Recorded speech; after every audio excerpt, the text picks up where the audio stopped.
Well, Christmas should be a happy time for most, but for the tens of thousands of people in Australia who are homeless, the holiday period can present new challenges and traumas. December and January also sees an increase in suicides and unnatural deaths as the accumulation of life stresses takes more of a toll. Gerry Georgatos is a human rights campaigner and suicide prevention officer, and he joins us now in the studio. Good morning to you, Gerry. A difficult time of year for a lot of people, particularly those who have experienced distress. Why is it, though, that the Christmas period sees greater hardship, greater risk in terms of suicide in particular? Morning, Miriam. Good morning, Richard. It's a much more pronounced period for the accumulation of life stresses. There's competing factors trying to keep up with the festive period, the expectations that sit around that, the commercialisation of Christmas, plus the holiday period of having all the children home for struggling families. When we talk about suicide, we've got to understand it in terms of a constant narrative. It's a leading cause of death for all Australians, but for Aboriginal and Torres Strait Islander people in particular, 1 in 19 of all deaths will be a suicide. That's a humanitarian crisis. There's an underreporting of that, and in my research and the research of others, we estimate that it's 1 in 12. If you're an Aboriginal and Torres Strait Islander person aged 15 to 35 years of age, nearly 1 in 3 deaths will be a suicide. That's catastrophic. But the vulnerable period is actually the festive period, December and January in particular, and we've just got these expectations that cannot be met. So what I actually urge is that a watchful eye from community, from extended family, of those who are struggling, and especially and particularly for those who have actually lost someone in the last year, whether to a suicide itself or another unnatural death, or have just lost someone, period, for the various reasons that are actually out there.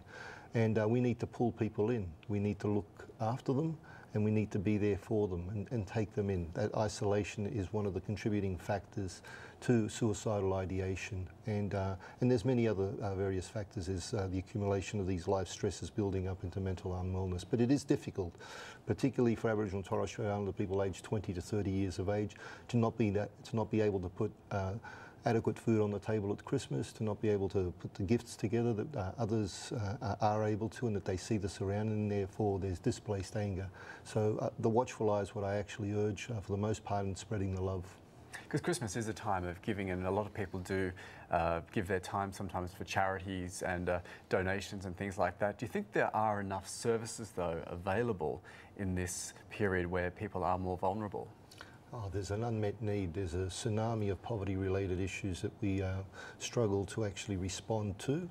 The services do what they can, but in a nutshell, they're overstretched and underfunded. And I often come to Canberra, as I have here again this week, to beg for responses and to beg for the levels of adequate funding that we do need to have to subsidise the sector, and also the charities that need to respond to people's. I think there's a lot of goodwill from ordinary citizens, but we need much more than just the goodwill of ordinary citizens. We need a lot of what needs to be done to be underwritten by government. I'm also here on this occasion to also meet with philanthropy, to meet with the private sector, because that's what we've also got to turn to try and fill that vacuum, to respond to that unmet need. But there are a lot of struggling families. If I can just touch on homelessness also, you know, we've got 105,000 people, according to the census, registered as homeless. It's probably more likely 200,000, but of that 100,000, 20%, nearly 20% of that homelessness is actually children under the age of 12 years of age. 20,000 children under the age of 12 are in some form of homelessness in this country. It's an abomination, moral, political and otherwise, and yet most Australians wouldn't actually comprehend that. They wouldn't also comprehend the fact that there are large homeless families, the extensiveness of large homeless families on our streets, of children, 5, 6, 7, 8, 9 children to a family who are actually homeless, and who we've got to actually support at this difficult time, whether through ordinary citizenry or through the sector in itself, or whatever, to do what more that we can, that more than what we usually do during the course of the year. Now, Gerry, you've said this is a crisis, particularly in terms of our Aboriginal and Torres Strait Islander communities. Is the government addressing the need there? Oh, I can never say any government has actually addressed the need to the extent that it should have. This is a pressing issue. It should be a national priority. It hasn't translated as a national priority by one government after another, but I do sit on a federal board, and I work for the Aboriginal and Torres Strait Islander Suicide Prevention Evaluation Program, and also for the Institute of Social Justice and Human Rights. And we do engage with government, and we have worked closely with government, one government after another, to try and get what responses that we can. We will be announcing a critical response to suspected suicides, and that's important because what does that entail? Well, a critical response is, well, the suspected suicides are important to respond to go out with a rapid response and meet with the families and understand the different phases of grieving, because there's a contagion effect. There's an elevated risk of losing someone from that same family or from extended family, but particularly from the affected family, the immediate family, in the same year.